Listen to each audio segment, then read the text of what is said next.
संकटनाशन गणेशस्तोत्रं। नारद उवाच प्रणम्य शिरसा देवं गौरीपुत्रं विनायकं भक्तावासं स्मरेन्नित्यम् आयुः कामार्थसिद्धये।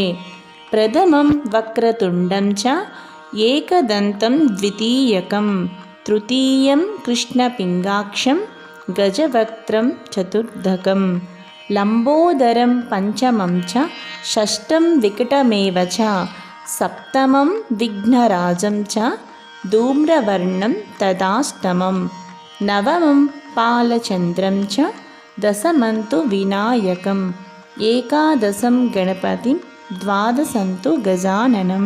द्वादशैतानि नामानि त्रिसन्ध्यः पठेन्नरः न च विघ्नभयं तस्य सर्वसिद्धिकरं प्रभो।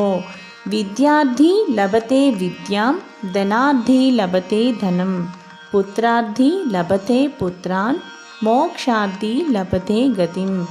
जपेत् गणपतिं स्तोत्रं षड्भिर्मासैः फलं लभेत् संवत्सरेण सिद्धिं च लभते नात्र संशयः।